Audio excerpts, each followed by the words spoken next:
नमस्कार, मी ऐश्वर्या. आपल्यासाठी घेऊन आले आहे एक महत्वाचं, प्रत्येकाच्या जिव्हाळ्याशी संबंधित आणि आजच्या आधुनिक काळात देखील खुल्या मनाने बोललं जायलाच हवं अशा प्रश्नांची उकल करणारे बोल्ड आणि बिनधास्त सदैव आशा किरण.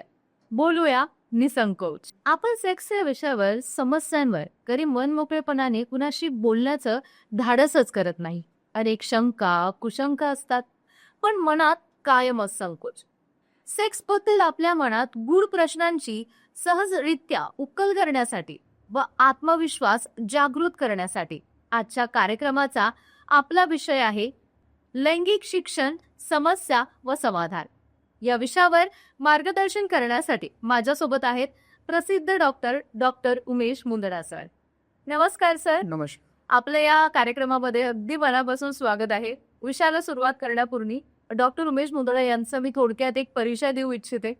गेल्या 40 वर्षांपासून हजारो रुग्णांना वैद्यकीय पद्धतीने मार्गदर्शन करणारे महाराष्ट्रातील सर्वात अनुभवी clinical sexologist Asha Kiran sex क्लिनिकच्या माध्यमातून 1985 पासून सातत्याने रुग्णांची एक क्लिनिकल सेक्सॉलॉजिस्ट म्हणून हे गेली 40 वर्ष पुरुष व स्त्रियांच्या लैंगिक समस्यांवर उपचार, समुपदेशन आणि वैज्ञानिक मार्गदर्शन करत आहेत.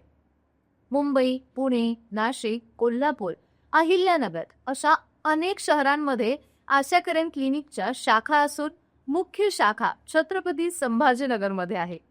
चला तर मग आजच्या विषयाला सुरुवात करूया. सर, माझा प्रश्न तुम्हाला असा असेल की वैद्यकीय दृष्ट्या जे लैंगिक शिक्षण असतं ते का गरजेचं असतं आणि का आवश्यक असतं? आता बघा, मी 40 वर्षापासून प्रॅक्टिस करीत आहे.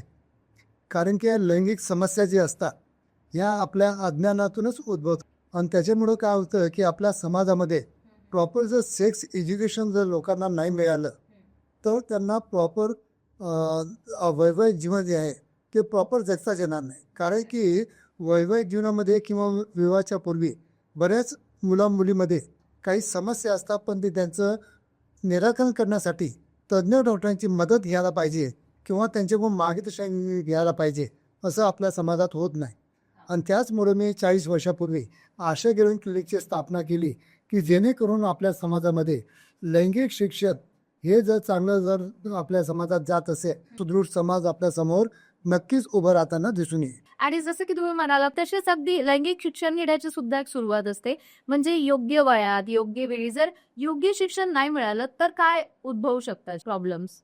नाही, आता माझ्याकडे जी जी समस्या घेऊन लोक येतात, जसं की मी तुला एक एक्झाम्पल देतो की फॉर एक्झाम्पल मास्टरबेशन, त्याच्याबरोबर खूप मिथ आहे. याच्यामध्ये 2 घटक असतात. बरोबर आहे. काही वैद्यकीय डॉक्टर म्हणतात की हस्तमधून करायला पाहिजे, आपण वीर्याला वाट लावून द्यायला पाहिजे. काही म्हणजे आयुर्वेदिक डॉक्टर म्हणतात की नाही, आपण बॉडीमध्ये व्हायटर फ्लुइड म्हणून त्याला स्टोअर करायला पाहिजे. असे 2 कन्फ्यूज विचारामध्ये आज आपला समाज जगतोय. नक्की. पण याचं जर सायंटिफिक उत्तर जर तुम्हाला विचारलं की केव्हाही आपल्या लैंगिक समस्यांना वाट मोकळी करून देणं हे खूप गरजेचं असतं. ज्याप्रमाणे आपली बॉडी आपलं कोणतेही वेस्ट फ्लुइड ॲटोमॅटिकली आपलं बाहेर फेकतं, त्याचप्रमाणे याला पण तुमचा म्हणजे कंट्रोल असणं गरजेचं असतं. नक्कीच सर. पण या वयामध्ये जर काही समस्या उद्भवल्या तर आपलं जे क्लिनिक आहे ते कशा पद्धतीने उपचार करतं? माझ्या क्लिनिकमध्ये येणाऱ्या प्रत्येक पेशंटचं जे मी उपचार करण्याची माझी पद्धत आहे ती आहे काउन्सिलिंग. कारण जोपर्यंत प्रॉपर काउन्सिलिंग होत नाही तोपर्यंत प्रॉपर उपचार होत नाही. बरोबर. की लोकांच्या मनामध्ये कसं असतं की जसं की आता लैंगिक समस्या उद्भवल्या तर त्यांच्या मनात 2 गोष्टी येतात. एक तर अश्वगंधा खायचं आणि शिलाजीत खायचं. बस हे 2 औषधी घेऊन ते आपलं लैंगिक आयुष्य घरच्या घरी सुदृढ करण्याचा एक केबिलवाला प्रयत्न करत असतात. पण तसं होत नसतं. कारण की आमच्या क्लिनिकमध्ये आल्या तर आम्ही तुमचे पूर्ण हिस्ट्री घेतो. तुमची काही म्हणजे सायकोलॉजिकल प्रॉब्लेम आहे का फिजिओलॉजिकल प्रॉब्लेम आहे हे बघणं खूप गरजेचं असतं. त्याच्यानंतर काही चाचण्या करणं गरजेचं असतं. की जसं की आता आपण नेहमी टेस्टोस्टेरॉनबद्दल बघतो की टेस्टोस्टेरॉनचं बघण्याचा दृष्टिकोन लोकांचा जो आहे तो फक्त आणि फक्त सेक्स या माध्यमातून द्वारे बघतात. तो तसं नसून testosterone is not only sex hormone, it is मतलब आपला हार्मोन जो आहे तो सगळ्यात चांगला किंग ऑफ द हार्मोन आहे. की इव्हन आपल्या शरीरामध्ये थोडंसं आपल्याला थकवा येत असेल किंवा आपल्याला कंटाळा येत असेल किंवा झोप प्रॉपर येत नसेल किंवा आपलं वजन वाढत चाललं असेल किंवा आपलं हृदय बरोबर काम करत नसेल, या सगळ्या गोष्टींशी निगडीत टेस्टोस्टेरॉन हार्मोन असतो, पण लोकांना माहीत नसतं. तर या सगळ्या सोप्या सोप्या गोष्टी असतात. फक्त आणि फक्त D3 आणि B12 डेफिशियन्सी आपण आपल्या समाजामध्ये बघतो आणि त्या दोनच टेस्ट करण्याचं जास्त करून डॉक्टर ॲडवाईस पण करतात. पण मी म्हणेल की D3 आणि B12 हे जे 2 घटक आहेत हे टेस्टोस्टेरॉन प्रोडक्शन करण्यासाठी खूप महत्त्वाचे आहे. म्हणून टेस्टोस्टेरॉनची तपासणी करणं पण अत्यंत गरजेचं असतं. प्रत्येकाने टेस्टोस्टेरॉन लेवल तपासणी करणं का बरं गरजेचं असतं की त्याच्यावर आपल्या शरीराचं कार्य नॉर्मल चालत असतं. नॉर्मल त्यांना फक्त इतकं माहीत असतं की testosterone is the sex hormone. Sex अशा चुकीच्या कल्पना असतात आणि त्याच कल्पना आज आपण दूर करण्याचा प्रयत्न करूया. नक्कीच करूया. सर जसं की तुम्ही म्हणाला की testosterone is a king of hormone, तर हा हार्मोन मग पुरुषाशी रिलेटेड येतो. आता बऱ्याच लोकांना असाही प्रश्न पडतो की पुरुषाच्या आयुष्यात लैंगिक समस्या ज्या असतात त्या कुठल्या कुठल्या असतात? मुख्यतः माझ्याकडे जे पेशंट येतात ते एक येतात सायकोलॉजिकल आणि दुसऱ्या घटकमध्ये आम्ही म्हणतो त्याला फिजिओलॉजी, फिजिओलॉजी, ज्याला मी ऑर्गॅनिक कॉज. ऑर्गॅनिक. त्या सायकोलॉजिकलमध्ये कोणत्या मोडतात की जनरली ताणतणाव असल्यामुळं किंवा दोघांचे रिलेशन प्रॉपर नसतील, त्याच्याबरोबर कम्युनिकेशन नसेल, तर त्याच्यामुळं काही सायकोलॉजिकल प्रॉब्लेम येतात. जनरली आमच्याकडं प्रिमॅच्युअर पेशंटचे पेशंट खूप जास्त येतात. याचं मुख्य जे कारण आहे की आपल्या पार्टनरबद्दल त्यांना रुची नसते. आणि मी तुम्हाला सांगतो की ज्या काही समस्या असतात हे लैंगिक समस्या असतात, ते आजार नसतात. आजारामध्ये आपण नंतर बघूया कोणते आजार असतात लैंगिक. पण या लैंगिक समस्या आहेत या जनरली 99% ह्या मानसिक असतात.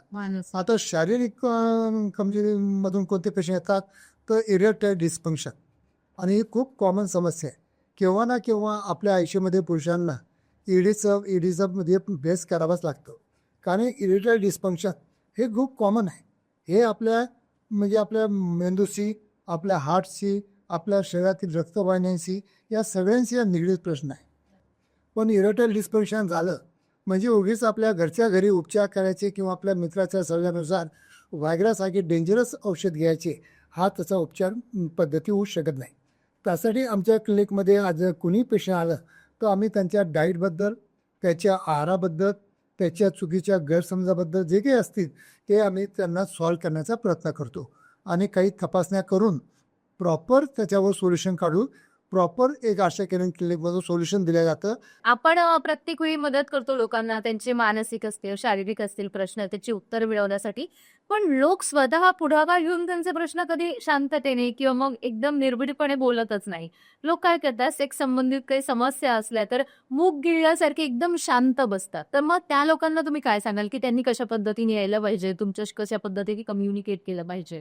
बरोबर आहे, तुझं चांगला प्रश्न विचारला की या लैंगिक समस्या ज्या आहेत ह्या तुम्ही प्रॉपरली चर्चा न केल्यामुळं किंवा प्रॉपर सायंटिफिक डॉक्टरकडे किंवा तज्ज्ञांकडे न जाता जर तुम्ही मित्रांचा सल्ला ऐकून जर सॉल्व करण्याचा प्रयत्न करत असाल तर नक्कीच हे चुकीचं आहे. कारण की आजच्या स्थितीमध्ये आपलं जग खूप ॲडव्हान्स झालेलं आहे. ज्या प्रत्येक क्षेत्रामध्ये आपली प्रोग्रेस होते आहे त्याचप्रमाणे आज आपल्या लैंगिक समस्या सॉल्व करण्यासाठी पण खूप चांगले सायंटिफिक म्हणजे काउन्सिलिंग आणि मेडिसिन्स आलेले आहे. आणि खरोखर मला सांगतो की या मेडिसिन आणि जर काउन्सिलिंग या 2 पद्धतीद्वारे जर आपण या प्रॉब्लेम सॉल्व करण्याचा प्रयत्न केला तर मला वाटतं की जगाच्या पाठीवर अशी कोणतीही समस्या नाही जे आपण सॉल्व करू शकत नाही. पण असंही असतं ना की एखादा जर डिसीज असेल किंवा एखादा प्रॉब्लेम असेल आणि त्याचे जे काही उपचार असतात त्याबद्दल सुद्धा लोकांच्या मनात गैरसमज असतात ना, तर मग आपल्या आशा किरणमध्ये त्या गैरसमजांना आपण कशा पद्धतीने सॉल्व्ह करतो? गैरसमज फक्त म्हणजे कशा पद्धत असतात की स्वतःच्या मित्राच्या किंवा सल्ल्यानुसार किंवा केमिस्टच्या सल्ल्यानुसार जे लोक स्वतःहून जे मेडिकेशन करतात किंवा ऑनलाईन मेडिकेशन मागवतात त्याच्यामध्ये खूप गैरसमज असतात. की आता अश्वगंधा आणि शिलाजीत याच्याबद्दल लोकांमध्ये खूप माहिती आलेली आहे. ते स्वतः डॉक्टर होऊन जातात, अश्वगंधा आणि शिलाजीत खाऊन ते आपलं शारीरिक स्वास्थ्य म्हणा किंवा आपलं लैंगिक आरोग्य एक जगण्याचा केविरवाना प्रयत्न करतात. आपण त्यांना त्यांच्या डोजेसबद्दल माहीत नसतं. तो डोस ठरवणारा तुमचा डॉक्टरच असतो. आता डोजेस जे असतात जे की अश्वगंधा शिलाजीत मार्केटला भेटतात हार्डली 50 mg किंवा शिलाजीत किंवा 50 mg आपला अश्वगंधा असतं. पण त्याचा खरोखर जो तुम्हाला डोस विचारशील तो डोस आहे 500 mg पासून तर 1500 mg पर्यंत आहे. तो हा डोस जो ठरवतो तो कोणताही म्हणजे तुम्ही स्वतःहून ठरवत नाही, तर तुम्ही तुमच्या तज्ज्ञ डॉक्टरांकडे जर गेलात तर तुमच्या शारीरिक व्याधीनुसार किंवा शारीरिक आजारानुसार तो डोस ठरवावा लागतो आणि त्या प्रॉपर डोसमध्ये घेतलं तरच तुम्हाला बेनिफिट भेटते. मग माझ्याकडे लोक येतात की डॉक्टर साहेब मी अश्वगंधा घेतलं, शिलाजी घेतलं, पण मला रिझल्ट नाही आले. कारण त्यांनी तो प्रॉपर डोसमध्ये जो घ्यायला पाहिजे होता ती औषधी घेत नाही आणि त्याच्यामुळे या समस्या अजून जास्त गुंतागुंतीच्या होऊन जातात. म्हणजे आपल्या आशा किरण क्लिनिकमध्ये मानसिक उपचार आहेत, त्यानंतर पूर्ण काउन्सिलिंग मधनं सगळ्या समजांना तुम्ही व्यवस्थित करू शकता. सर, पुढचा प्रश्न माझा तुमच्यासाठी असा आहे की आजही असंख्य पुरुषांमध्ये अज्ञान, मानसिक आजार व संकुचित मन, लैंगिक समस्यांवर मात करण्याची दुबळी मनोवृत्ती यावर प्रभावी उपचार पद्धती आपल्या आशा किरण क्लिनिकमध्ये उपलब्ध आहेत का? आज मी 1985 पासून प्रॅक्टिस करीत आहे. हा. सुरुवातीच्या काळामध्ये फक्त आणि फक्त मी आयुर्वेदिक औषधावर अवलंबून होतो.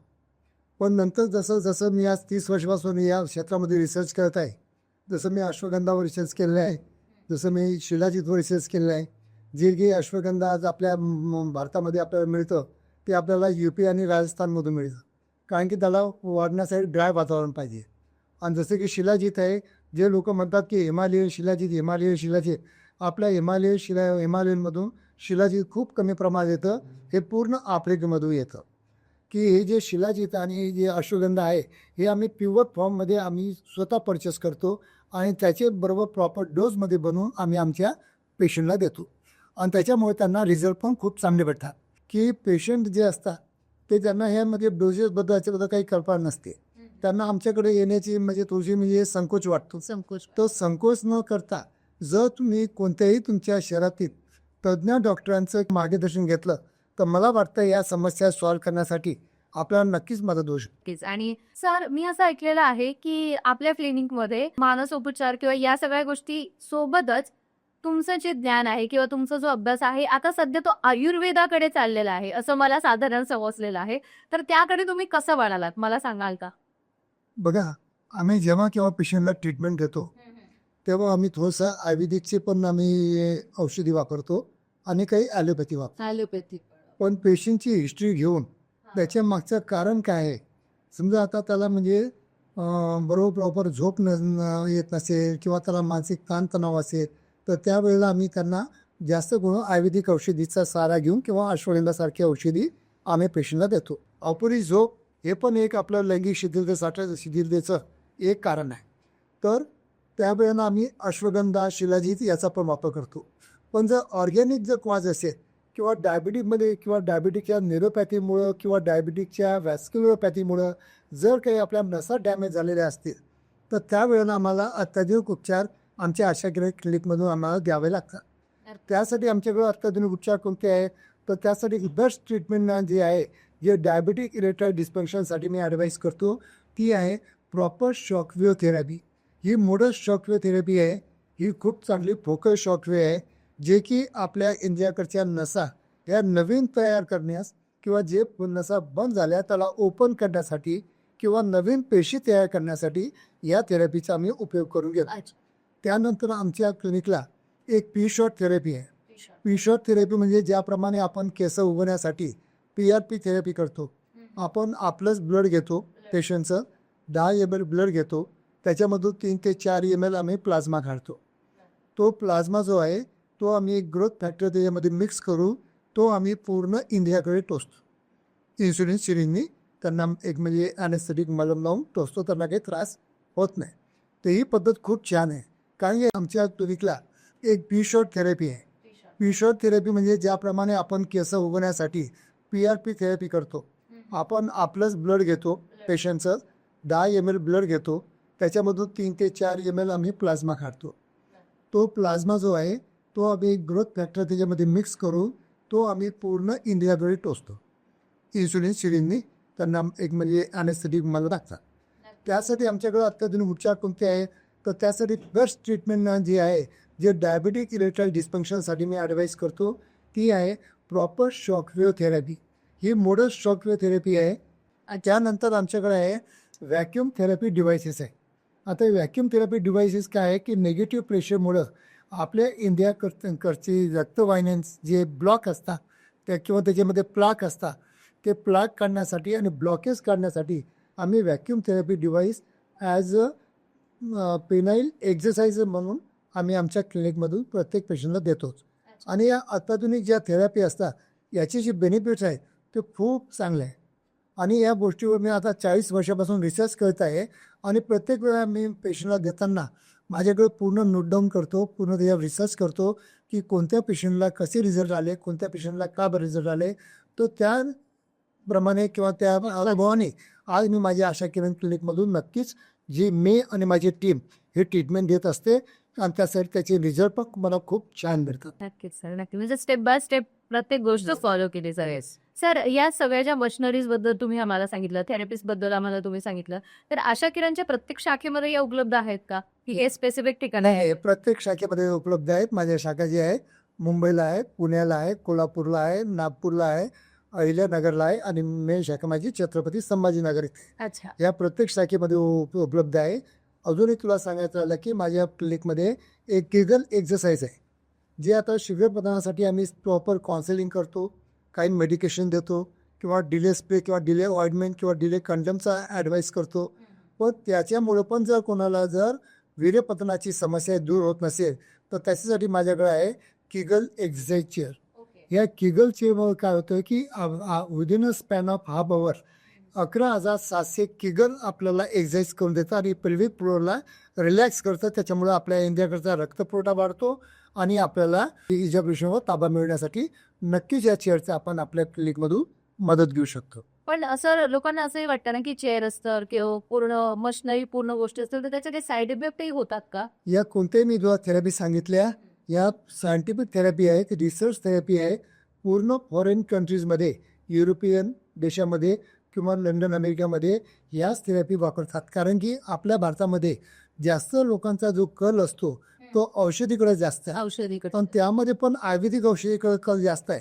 लोकांना असं वाटतं की आयुर्वेदिक औषधीचा साईड इफेक्ट्स नाही. पण इथं मी क्लिअर करू इच्छितो की प्रत्येक गोष्टीला साईड इफेक्ट असतात. कारण की आयुर्वेदिक औषधीमध्ये पण काही मेटेरियल असतात, काही घटक असतात जे आपल्याला साईड इफेक्ट देऊ शकतात. पण जर शुद्ध असतील आणि प्रॉपर प्रमाणात जर तुम्ही जर घेतली तर त्याचे कोणतेही दुष्परिणाम होणार नाही. म्हणजे थोडक्यात मला सांगण्याचा अर्थ काय आहे की जर प्रॉपर आयुर्वेदाचार्याकडून जर तुम्ही त्यांनी बनवलेली औषध जर घेतली तर त्यांचे कोणतेही दुष्परिणाम होणार नाही. पण स्वतःच्या मनाने किंवा ऑनलाईन औषधी मागून जर तुम्ही समस्या दूर करण्याचा प्रयत्न करत असाल तर तुम्ही इथंच थांबायला पाहिजे. हां, कारण ते ऑनलाईन जे मिळतं ते जर आपल्याला असं वाटतं प्राइस कमी आहे म्हणून आपण ते प्रेफर करायला पाहिजे. हे सगळं फसवे उपचार असतात. कारण की डॉक्टरांकडे गेल्याशिवाय तुम्हाला काही पर्यायच नसतो. त्याच्यामध्ये काही संकोच वाटायला नको. आपली ज्याप्रमाणे सर्दी खोकला ताप आहे त्याप्रमाणे केव्हाही आपल्याला इरेक्टाईल डिस्फंक्शन किंवा वीर्यपतन हे होऊ शकतात आणि एक सामान्य आहे. जेव्हा शरीर आहे तर या गोष्टी घडणारच आहे. केव्हा ना केव्हा आपल्या आयुष्यामध्ये घडतातच. किंवा मानसिक होऊ शकतात किंवा शारीरिक होऊ शकतात आणि याच्यावर ट्रीटमेंट खूप छान आहे. जर प्रॉपर काउन्सिलिंग आणि प्रॉपर ट्रीटमेंट घेतलं तर मला वाटतं अशा समस्यांना तुम्हाला काही भीतीमध्ये बांधण्याची गरज नाही. नक्कीच. आणि असंही होतं ना बऱ्याच वेळा, की काही ज्या समस्या असतात त्या 80% मानसिक असतात आणि फक्त 20% शारीरिक असतात. तर त्या मानसिक जेव्हा आपण हील करतो तो शरीर सुद्धा आपोआप स्वतःला हील करायला लागतं. बरं. सर, मी असं ऐकलेलं आहे की तुम्ही आपल्या ज्या प्रत्येक शाखा आहे त्या प्रत्येक शाखेमध्ये वेळ देता. मग मला हे कळत नाही की तुम्ही कुठल्या वेळी कुठल्या शाखेमध्ये असता आणि जर आपल्या तर एक शाखेवर तुम्हाला एका शुक्रवार मी संभाजीनगर इथे असतो अच्छा. आणि सॅटर्डे संडे अल्टरनेट मी मुंबई आणि पुण्याला असतो. आणि इतर जागी माझी टीम आहे, मी ट्रेन केलेली टीम आहे, माझीच औषधी आहेत, माझ्याच थेरपी आहे. हा. त्यांना मी प्रॉपर काउन्सिलिंग केलं आहे, प्रॉपर एज्युकेट केलेलं आहे. तर तुम्ही कुठेही जर उपचार घेतलं तर सारखेच उपचार तुम्हाला मिळू शकतात. आपला आजचा कार्यक्रम पाहिल्यानंतर काही प्रमाणात भीती दूर झाली असावी सर, आपण अशी अपेक्षा ठेवूया. आणि काही प्रेक्षकांना जर स्वतःच्या लैंगिक समस्यांबाबत आपल्याशी काही संपर्क साधायचा असेल किंवा प्रश्न विचारायचे असतील तर ते आशा किरणमध्ये आपल्याला येऊन नक्कीच भेटतील अशी आपण अपेक्षा ठेवूया. तर जी थोडक्यात प्रोसिजर असेल ती काय असेल भेटण्यासाठीची? नाही, केव्हाही माझे जे प्रेक्षक आहेत जे काही त्यांना समस्या असतील, समज असतील किंवा गैरसमज असतील आणि त्यांना खरोखर लैंगिक समस्या त्यांना प्रॉपरली सॉल्व्ह करायच्या असतील पण त्यांना फालतू दुसऱ्या भानगडीत पडायचे नसेल, जसं मी तुम्हाला सांगितलं की ऑनलाईन म्हणा किंवा स्वतः मेडिकेशन म्हणा, तर केव्हाही ते मला फोन करून संपर्क करून माझी अपॉइंटमेंट घेऊन पुढे संभाजीनगर, मुंबई, पुणे येथे नक्कीच भेटू शकते. आणि मला आनंद होईल त्यांना मार्गदर्शन करण्यासाठी. कारण की आज 40 वर्षामध्ये मी 10 लाखाच्या वर लोकांना मार्गदर्शन केलेलं आहे आणि या मार्गदर्शनातून कितीतरी लोकांचं आयुष्य मी आज बनवलेलं आहे आणि त्याचा मला खरोखर आनंद पण आहे. नक्कीच सर, आम्हालाही खूप आनंद आहे की तुम्ही या विषयामध्ये स्वतःचा हात घातलात, इतका अभ्यास केलात आणि या अभ्यासातून समाजामध्ये एक जागृती करण्याचे एका अंगाने तुम्ही करत आहात. आणि त्यासोबतच आणखी एक गोष्ट मला विचारायला आवडेल की सध्या सगळ्या गोष्टी ऑनलाईन होत चालल्या. सो ऑनलाईन काउन्सिलिंग किंवा तुमच्याशी बोलण्याचं काही ऑप्शन आहे का जे ऑनलाईन लोक करू शकतील? तर केव्हाही तुम्ही ऑनलाईन कन्सल्टेशन पण करू शकता, पण मी तुम्हाला ॲडवाईस करेल ऑनलाईन कन्सल्टिंग करण्यापेक्षा जर तुम्ही स्वतःहून जर माझ्या क्लिनिकला आलात आणि माझ्या टीममधील कोणत्याही तुम्ही डॉक्टरांचं प्रॉपर मार्गदर्शन घेतलं, प्रॉपर चाचण्या केल्या, प्रॉपर हिस्ट्री घेतल्यानंतर जे आम्ही प्रॉपर ट्रीटमेंट तुम्हाला देऊ शकतो ते ऑनलाईन शक्य नसतं. म्हणून ऑनलाईन कोणत्याही डॉक्टरांची मला वाटतं कन्सल्टेशन न करता फिजिकली तुम्ही तुमच्या शहरातील आजच्या स्थितीमध्ये प्रत्येक शहरामध्ये तज्ज्ञ डॉक्टर उपलब्ध आहे. मी असं केव्हाच बोलणार नाही की तुम्ही फक्त माझ्याकडे या. कोणत्याही तुमच्या शहरातील तज्ज्ञ डॉक्टरांचा तुम्ही मार्गदर्शन घेऊ शकता, पण त्यांचा अनुभव बघा, त्यांची डिग्री बघा, या सगळ्या गोष्टी बघा. कारण की आज समाजामध्ये लैंगिक समस्या म्हटलं तर भोंदू रोगाचा पण संचार झालेला आहे. तर यांच्यापासून नक्की वाचा. माझं पण यूट्यूब चॅनल आहे, ते पण तुम्ही फॉलो करू शकता. आशा क्लिनिक हे माझं यूट्यूब चॅनल आहे, त्याला फॉलो करून तुम्ही घरच्या घरी मार्गदर्शन करू शकता. त्याच्यावर मी भरपूर तुम्हाला घरच्या घरी कोणते उपाय करायचे, कोणते व्यायाम करायचे, कोणते आहार घ्यायचे, या सगळ्याबद्दल मी तुम्हाला व्हिडिओमधून कल्पना दिलेली आहे. आणि माझा उद्देश आहे की फक्त आणि फक्त माझे व्हिडिओ बघून ज्या काही तुमच्या छोट्या मोठ्या ग्रेड 1 ग्रेड 2 समस्या असतील नक्कीच तुम्हाला सॉल्व्ह करण्यासाठी माझे यूट्यूब चॅनल पण तुम्हाला मदत करेल. अपेक्षा ठेवतो की पाहणाऱ्या सगळ्या प्रेक्षकांना आजचं हे सदर आपलं आवडलं असेल. पुढील सदर असेच पाहत राहूया. लैंगिक आरोग्य संबंधितच पुढील विषय असणार आहे, ज्यावर आपण भर टाकणार आहोत, ज्यामध्ये आपण हात घालणार आहोत. सो अशाच प्रकाश देणाऱ्या विषयांसाठी नक्की पाहत राहा. आशा किरण, बोलूया निसंकोच. लोकशाही मराठी ऐका, पहा, जागरूक रहा.